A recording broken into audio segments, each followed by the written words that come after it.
뇌졸중은요, 정말 예고가 없습니다. 예를 들어 실제 있었던 한 중년 여성의 사례를 말씀드릴게요. 평소처럼 출근하고 저녁엔 약간의 두통이 있어서 가까운 대학병원에 들렀다고 합니다.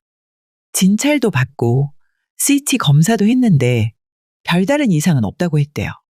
그래서 그냥 진통제 처방받고 집에 돌아왔죠. 그런데 그날 밤 극심한 두통과 함께 갑자기 의식을 잃었고 급히 다시 병원으로 실려갔을 땐 이미 뇌사 상태였습니다. 나중에 확인해 보니 뇌동맥류가 파열된 상태였던 거예요. 이 사례가 무서운 이유는요, 이게 아주 특이한 케이스가 아니라는 겁니다.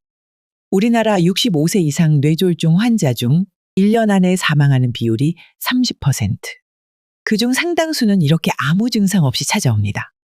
여기서 더 무서운 건 정말 흔하게 느끼는 어떤 증상이 이 뇌졸중의 초기 신호일 수도 있다는 겁니다. 근데 문제는 그 증상이 너무 일상적이어서 대부분 그냥 넘긴다는 거죠. 혹시 요즘 몸에 이상한 느낌이 드는데도 별일 아니겠지 하고 그냥 지나치셨다면 오늘 이 영상은 꼭 끝까지 보셔야 합니다. 분명히 말씀드릴게요. 당신이 느꼈던 그 평범한 증상, 절대 우연이 아닐 수도 있습니다. 지금부터 말씀드릴 내용, 그게 여러분의 생명을 바꿔줄지도 모릅니다. 안녕하세요. 여러분들의 가치 있는 시간, 가시TV입니다. 방금 전 말씀드린 사례처럼 뇌졸중 중 하나인 지주막하 출혈은 예고 없이 찾아오고 대부분이 두통으로 첫 신호를 보냅니다.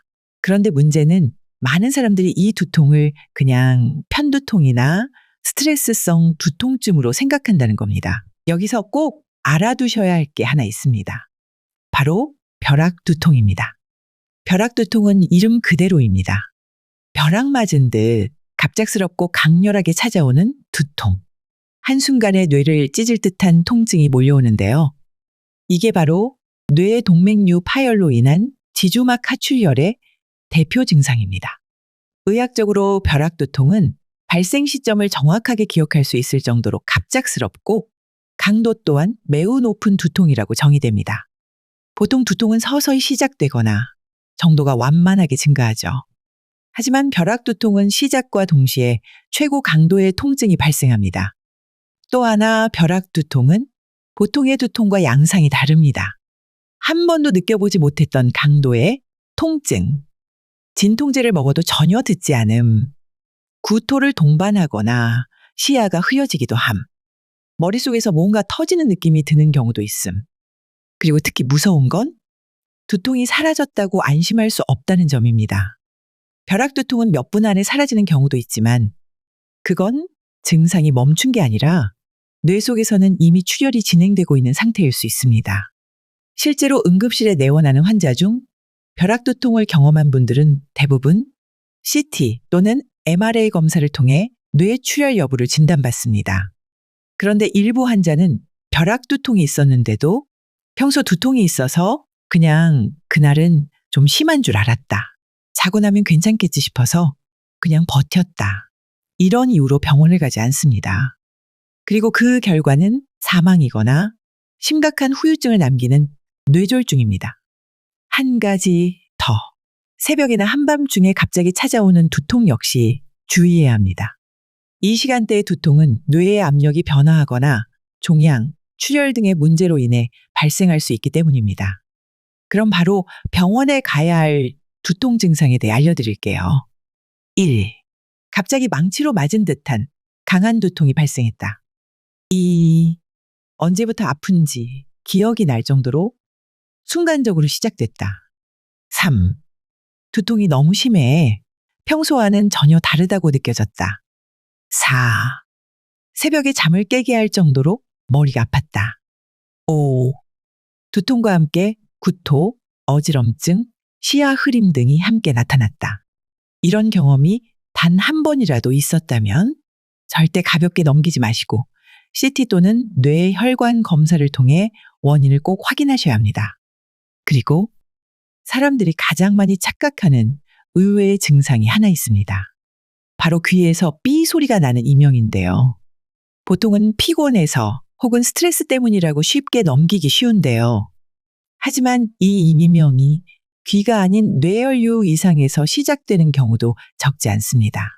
특히 혈관이 좁아지거나 뇌 속 압력이 불안정할 때 뇌 주변 신경계가 압박을 받으면서 이명을 유발하는 경우가 종종 있습니다. 그래서 갑자기 이명이 자주 생기고 두통까지 동반된다면 뇌졸중 검사를 꼭 받아보셔야 합니다. 그리고 마지막으로 이런 경우도 있습니다. 두통이 생겨나는데 누우면 괜찮고 앉거나 서면 더 아파진다는 것입니다. 처음엔 단순히 자세 때문이라고 생각하기 쉽죠. 하지만 이런 두통이 반복된다면 단순한 근육통이나 긴장성 두통이 아니라 뇌 척수액의 문제일 수 있습니다. 다발성 두개강 뇌압저 하증이라는 생소한 질환이 있습니다. 쉽게 말하면 뇌를 떠받치고 있는 척수액이 밖으로 조금씩 새는 병인데요. 우리 뇌는 평소에 이 척수액 속에서 둥둥 떠 있는 상태입니다. 이게 줄어들면 뇌가 아래로 처지면서 머리 안쪽을 강하게 당기고 그 결과로 앉거나 서 있을 때 두통이 심해지는 현상이 나타나는 겁니다. 이 증상은 진통제를 먹어도 잘 듣지 않고 커피를 마시거나 누워있을 때만 잠시 좋아지는 특징이 있습니다. 하지만 절대 이걸 잠깐 휴식으로 해결될 문제라고 넘기면 안 됩니다. 진단이 늦어지면 뇌의 기능에 영향을 줄 수 있는 심각한 상태로 발전할 수 있기 때문입니다. 만약 이런 경험이 있으시다면 신경과 진료를 꼭 받아보세요. 1. 머리를 들고 있으면 머리가 깨질 듯 아프다. 2. 누워있을 때만 두통이 가라앉는다. 3. 앉거나 고개를 들면 어지럽고 구역질이 난다. 4. 머리를 아래로 숙이면 통증이 줄어든다. 이런 경험이 반복된다면 반드시 신경과 전문의의 진료를 받아보셔야 합니다. 특히 갑작스러운 두통에 이명까지 동반된다면 그건 단순한 귀 문제가 아닐 수 있습니다. 뇌 내부 압력, 혈류 혹은 신경계 자체에서의 이상일 가능성도 배제할 수 없죠. 뇌졸중은 한 번 오면 모든 게 달라지는 병입니다. 말을 잃고 몸을 잃고 삶의 리듬까지 송두리째 흔들리죠. 오늘 영상에서 알려드린 것처럼 이런 익숙한 증상들이 사실은 의외의 신호일 수 있습니다. 무심코 지나쳤던 몸의 작은 신호들. 이제는 귀 기울여야 할 때입니다. 여러분의 남은 삶을 가치 있는 시간으로 만들어드리기 위해 더 좋은 정보로 찾아오겠습니다. 영상 시청해주셔서 감사드리고 구독과 좋아요 꼭 부탁드리겠습니다. 감사합니다.